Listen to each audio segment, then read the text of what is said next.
welcome to the Williamsville Public Library and Museum. Today is Wednesday, September 13th, 2023, and we're talking to George Patterson about Patterson Brothers and his life here in Williamsville. George, thank you for joining us. You're welcome. We're just going to start with the basics. Could you tell us about your family, where you were born, your parents, siblings, just the background? I was born April 3rd, 1946 in Springfield. My father's name his real name was Donald, but they called him Ellsworth. I had a grandfather named Wyatt Patterson. And the three of us, over time, ran Patterson Brothers Oil and Gas at 141 South Pine Street in Williamsville. And so did you have any siblings? Yes, I have a sister. Her name is Gail Cravens. She lives in Buffalo on a large farm that her husband Jim farms. It's also a family business. He's second generation. He has three sons. Two of those are still in the farming business. And of course, Gail takes care of all of them. Okay. Could you just describe briefly where you lived here in Williamsville? I started out living right across from Tom Yoakley's house. Okay. In a small house there. And then we moved to another home very close to the high school. I can't remember the address, but it was sold to the Cording family. Bob Cording remodeled it. It's still there. So what was it like growing up in Williamsville? A lot different than it is now. How's that? I think most of the time when I was a kid, we mostly played sports, played baseball park behind Yoakley's house, played basketball. Our family had a little family home in Havana. It's called Patterson Bay on the Illinois River, and we spent a lot of time there on the river fishing. My father did a lot of water skiing, and a lot of people in Williamsville were in the same area. Bobby Black was there. A guy named Fred Duncan was there. Jim Miller had a house there. A guy named Tooney Council had a home there too. They were just cabins, but and Tooney was the janitor at the high school. So some of the folks that you grew up with were still in Williamsville, obviously. Well, Tom Yoakley, of course, he's been the mayor. He's been there for as long as I have. I lived there until about 10 years ago. Then we moved to Sherman, and I think that most of the people that I do know from high school, not very many of them are still here. Okay. Tommy's here. There are a few people in Sherman that I could recognize and call their names. Most of them are gone. You guys were running around Williamsville. What did you do for fun? I mean, you mentioned sports. Yeah, we always played. I played sports my whole life. Okay. And that's mostly what we did during the day. Now, when I got older in high school, I worked for the company. Okay. Myself and a guy named Earl Stone, we painted propane tanks all Really? summer long. Yes.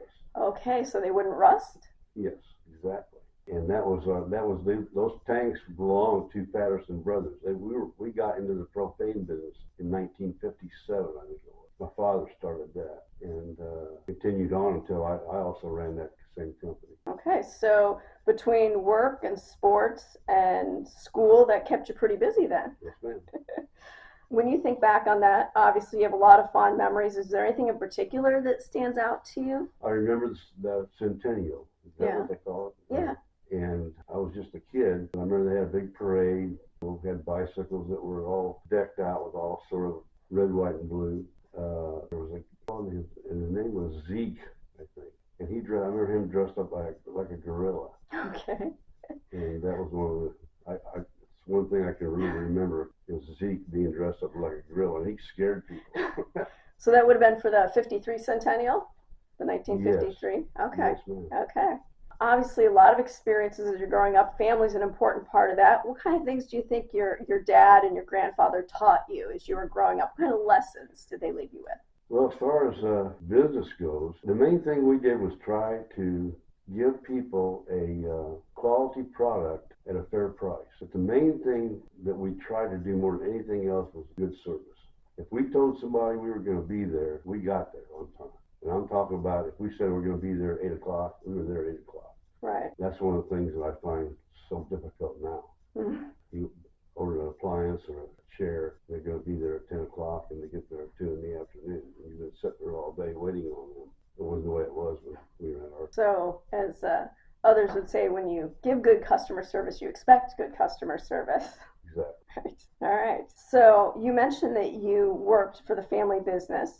Were you living here in Williamsville then and working at the family business? Yes, ma'am. Okay. And eventually, did you get married and have a family of your own? Yes, ma'am. I attended, after graduating from Williamsville High School, I was offered a basketball scholarship at Valparaiso University In Indiana? in Indiana, which I accepted, and I graduated there after 4 years.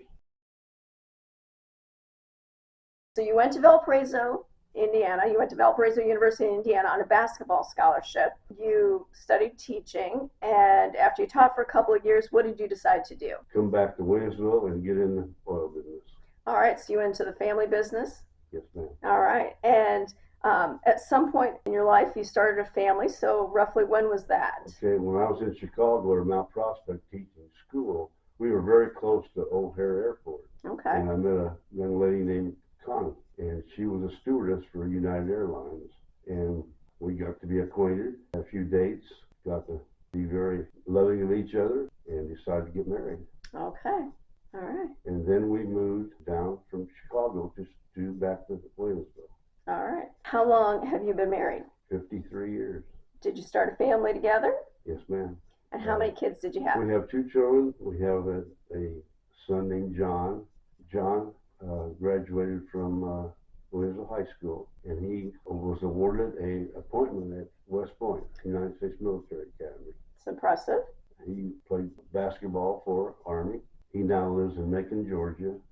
He is what they call a headmaster of a large prep school in Macon, Georgia. Wow. I have a daughter named Kate. She attended Butler University in Indiana on a volleyball scholarship. She graduated from Butler, got her master's degree at Southern Illinois in speech pathology, and she still lives in Indianapolis. She has 3 sons, Jake, Grayson, and George, and she no longer does speech pathology. She microblades eyebrows. Okay. All right. Which has been very, very rewarding for her. Okay. Both financially and personally. Sure. So it sounds like both your children followed your footsteps in terms of sports and service in their life and what they've decided to do. Yes, so in addition to your family, how were you involved in the community? Were you in any organizations, or were you involved in the community through your business and being a part of the community? Yeah, we always tried to help sponsor anything that was going on in the village, and which was sometimes got a little bit overwhelming because everybody who had something going on, not only in Williamsville, but in the surrounding communities, Right. wanted funds or Sure. donations. And Sure. I kind of got to the point where I stayed within the village Sure. confines as far as what I sponsored or Sure. supported. Because you had to draw the line somewhere, right? Yes, ma'am. That makes sense. That makes sense.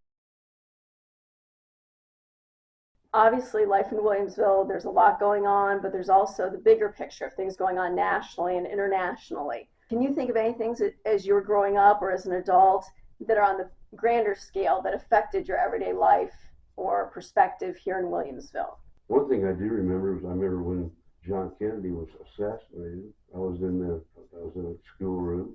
I remember the people who were around me at that time. You never forget those kind of things.